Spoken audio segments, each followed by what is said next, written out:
Historians say, you see, again, the problem of appeal to authority. No, wait. I'm saying, look, when we look at evidence, right? Yeah, what's the evidence? The evidence is what? You have an individual being crucified, and what are documentation do you have from eyewitnesses? Wait, why do there have to be eyewitnesses there at the time? Why do you assume that that's the only criteria? I'm not assuming. I'm asking for an evidence that will substantiate the claim that he was crucified.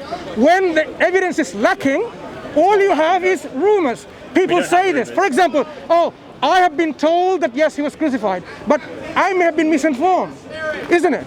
So if you do not have any eyewitness testimony who are reliable and who narrate... What about John? John? Yeah.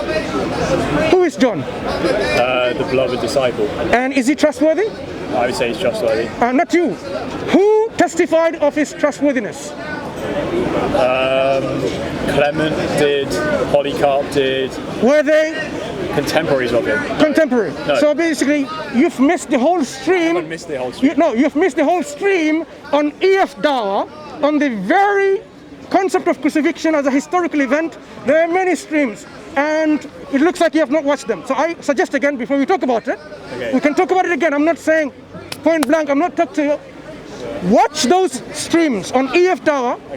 On the very historicity of crucifixion, because we have already done that for you. We've invited the Christians to come along. Christians have come along, presented their views, and you can decide for yourself whether you actually establish or the crucifixion as a historical event is established. My issue is that I debated with Adnan Rashid a couple of weeks ago. That's not E.F. Dawa. Okay, no, I know. So I debated with him about this. Irrelevant. E.F. Dawa had certain panel members who specifically talked about crucifixion.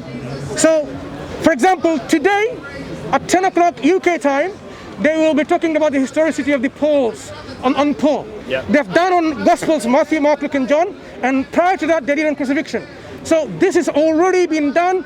We would like you to engage with this criticism of ours. Okay, sure. So one brief question though. So you said when I brought up this is the historical consensus, and in other discussions I brought up this is the philosophical consensus, okay? And I agree that as a principle of an argument, like logically, you can't, an appeal to authority is fallacious insofar as you're using... Not all the time, I agree. I know, but I'm saying, if I assume that because I appeal to X, Y, Z authorities, it is therefore conferred truth upon my hypothesis, that's a fallacy, okay? But if I'm assuming, just reasonably speaking, that because the majority of scholars, reputable scholars in this certain field, testify to this certain hypothesis... Do you know why? That I would give prima facie support. Do you know why? Wait.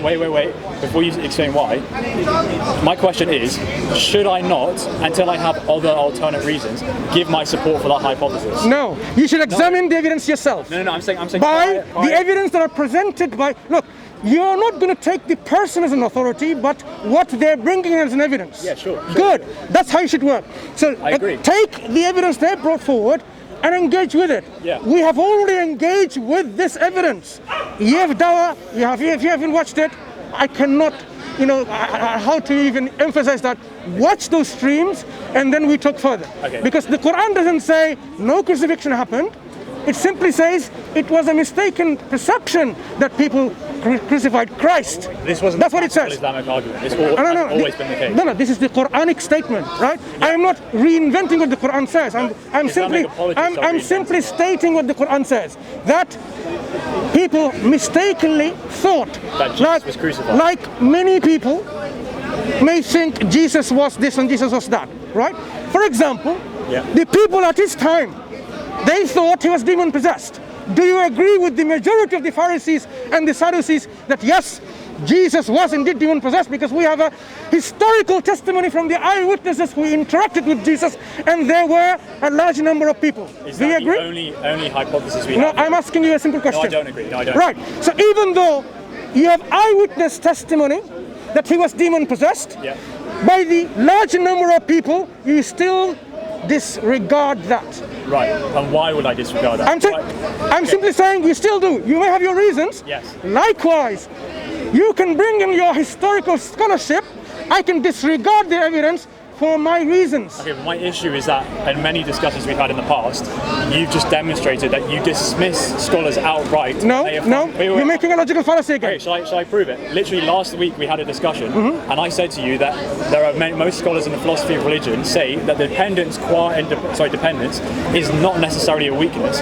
You said, and I quote, that any scholar who says this, I dismiss their scholarship. You said that verbatim. Okay? I did. You said that. I did. So you're showing that you dismiss a scholar because of the view that they hold without having principled reasons to the contrary. No, who said I didn't have a principled reason? Because you never marshaled No. principled reasons. Just because I have articulated my reason, that doesn't mean I have no reason. Okay. Just like when you dismiss the eyewitness testimony of the Pharisees or the Sadducees or the Jewish people That's who also not the historical consensus. wait. Okay, fine. When you dismiss eyewitness accounts that Jesus was demon possessed, you didn't articulate your reasons. And I didn't say, oh, you just said it like that. No, I did say, with some reasons, you will dismiss that. You will have your own reasons.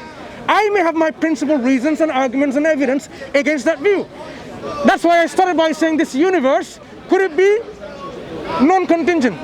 Could it be non-contingent on anything? You said, no, this universe, as we know, has to be contingent. That means there's a principal way of understanding what this universe can be, independent or dependent.